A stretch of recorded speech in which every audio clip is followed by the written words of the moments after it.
Hello， 大家好，我是 Stella。今天呢，我想跟大家聊一聊蒙特梭利的日常生活教育，英文叫做 Practical Life Activities。我首先呢，先从蒙特梭利这块的教育理念开始讲起，最后呢，还会分享一些1到2岁可以在家和户外做的一些日常活动。那么我们就开始吧。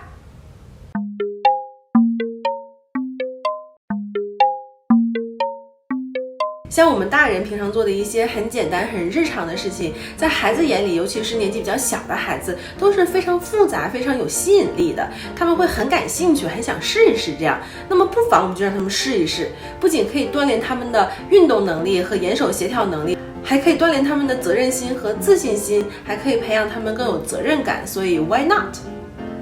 每个年龄段呢都有适合的生活技巧可以培养，根据孩子年龄增长呢，家长也可以调整复杂程度。蒙特梭利的理念呢，就是像这些日常的生活教育，比如说在孩子成长初期就让孩子尝试，不但会培养孩子的自信心，还可以让孩子变得更自律。最重要的是可以让他们意识到基础的因果关系，比如说给植物浇水，它会长得更茂盛，甚至开花结果。我知道有一些不了解蒙氏教育理念的家长呢，可能会想说这些东西有什么可学的，长大以后自然而然就会了，还不如把时间重点放在比较学术上的东西上。更甚至呢，有一些长辈可能会做到衣来伸手饭来张口这样的程度，但是呢，其实这是不对的。首先从孩子的角度来说，他们都是好奇心很重的，很乐意去探索，尤其他们看到父母经常去做这些日常的事情的时候呢，就很想去模仿，很想去尝试，这些对他们来说非常新鲜的事物。而且你会发现他们非常乐意帮忙，如果他们能帮到你，他们会非常开心，非常满足，所以不要打击孩子的积极性。其次呢，不论是学数学、语言还是音乐什么的，都要求孩子有高的专注度，还有1步2步遵循步骤什么的。这个呢，跟我说的这个日常活动其实很像，因为在做这些事情的同时呢，也会锻炼孩子的专注力，还有他思维逻辑能力。可以说算得上是一种启蒙，为了他以后学术上的成功做铺垫。当然我知道有的时候可能理想很丰满，现实很骨感，孩子可能会搞得一团糟，这个呢家长要做好心理准备，要自己调整自己的心态，咱们要更多的关注过程而不是结果。最开始的时候，孩子都是在一点点的摸索，一点点的进步，这个是非常正常的，他不可能一下就做好，但是一定要给他机会。就像你在学一个新的技能的时候，你也不可能一下就学好，对不对？更何况是小朋友。不过你可以适当的调整，给他什么东西，给多少这样。像比如说在浇花，你可以每次给他少量一点的水，让他多浇几次，这样即使他把水洒在地上了，也不会洒很多，你也不必太抓狂。但是之后你一定会发现，孩子可以是一个非常好的帮手。日常生活技巧锻炼呢，其实分2种，第一种呢是照顾自己，第二种呢是照顾环境。第一种照顾自己呢，主要是围绕着孩子自己的，培养他的独立性和自信心。像比如说1岁多一点的孩子，可以做一些相对比较简单的一些事情，比如说自己用洗手液洗手啦，自己尝试刷牙等等。第二种照顾环境呢，是让孩子能够感受和感恩周围的环境，培养责任心和爱。像我说的浇花呢，就属于这一类的。接下来呢，我跟大家分享一下可可在家都可以做一些什么。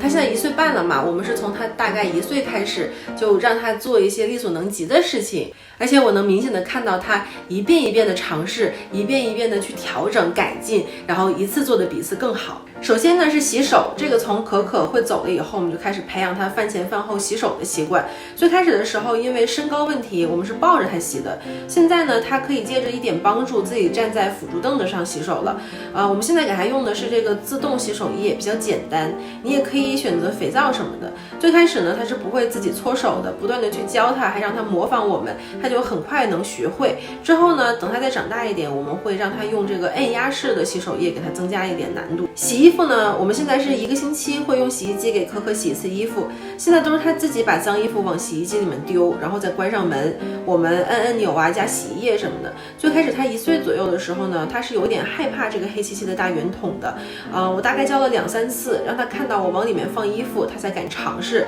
你再看他现在完全不需要辅助，而且比较大的物件像浴巾什么的，他都能够想到办法怎么给他从洗衣筐里拽出来，然后塞到滚筒里，还知道往里面推一推。美。在洗衣筐底下的衣服呢，他也学会先把筐摁低一点，再去拿上面的衣服，就你能明显看到他在思考，在一步步想办法克服困难，这就锻炼了他的思维逻辑能力。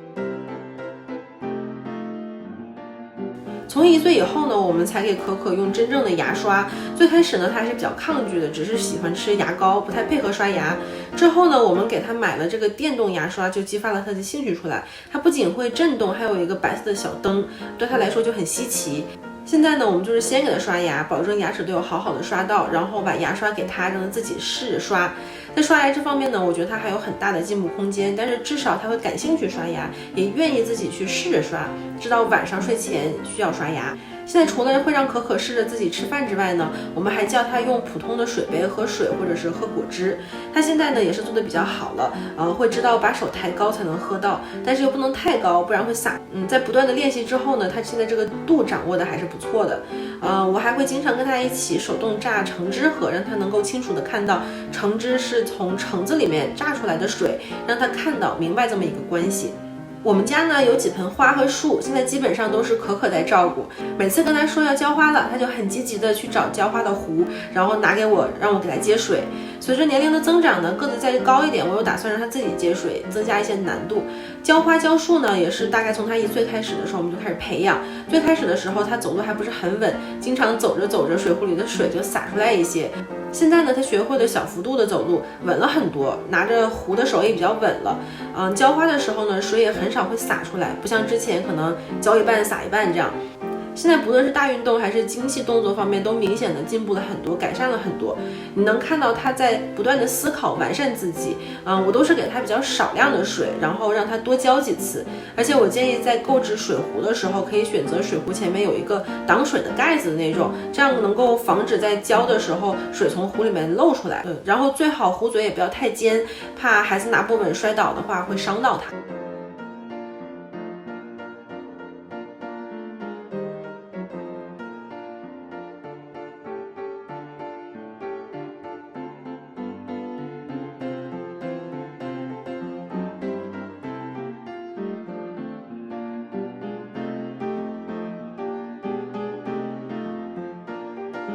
擦桌子、擦黑板还有收拾，他现在身高呢比较不需要踩在什么上面就可以做到这些了，所以也会更加自如一些。做这个呢是为了教他 clean after yourself， 就是培养他爱惜环境，自己弄脏的要擦干净，自己弄乱的要收拾好，为下次再玩的准备。他现在呢是玩完一个玩具就要收起来放好，有的时候他会忘，但是我会在旁边提醒他，让他收拾好，至少每天晚上洗澡之前要把东西都收拾好，培养他养成这个好的习惯。这个呢其实也是为了以后上幼儿园做准备，像因为在盟校，这些都是最基础的，可以让他提前适应一下幼儿园的生活。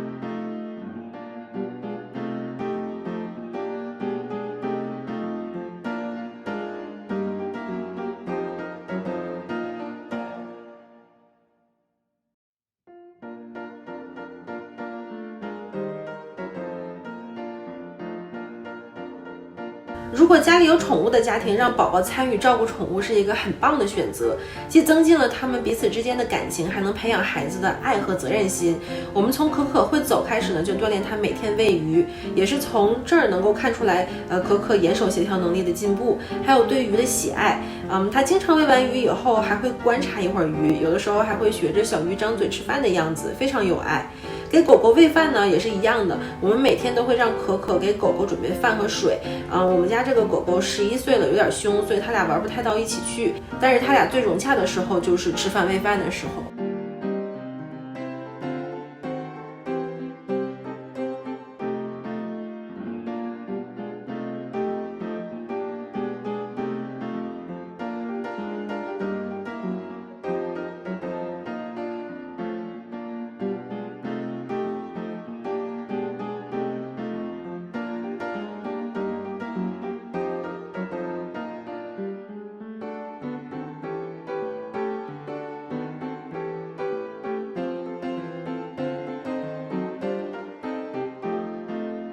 擦地擦灰呢，这个我们真的没有教他。可可不到1岁的时候就对各种掸灰擦地的东西特别感兴趣，可能是耳濡目染吧。然后我们就给他准备了好几种擦地掸灰的工具。现在呢，他是我们家擦地的小能手，经常就是我们在吸尘，他在旁边拖地，非常棒的辅助。现在我们家最干净的地方可能就是地面了吧。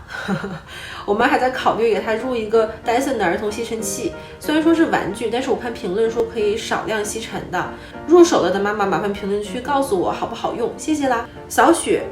我们现在这边是冬天，然后又是疫情期间，所以能做的比较少。但是，一到下雪天呢，我们就会跑去铲雪，顺便让他感受一下大自然的魅力，还有雪融化在手里的感觉。然后呢，还有需要撒盐的地方，我们会给可可准备一个小铲子，让他帮我们撒点盐在地上，让他知道这样地面就不会结冰，不会滑倒。之后等春天来了呢，就会有更多的户外活动可以做，比如说让孩子参与种菜种花，让他看到植物是怎么从种子变成小苗，又开花，最后结果的，非常有意义。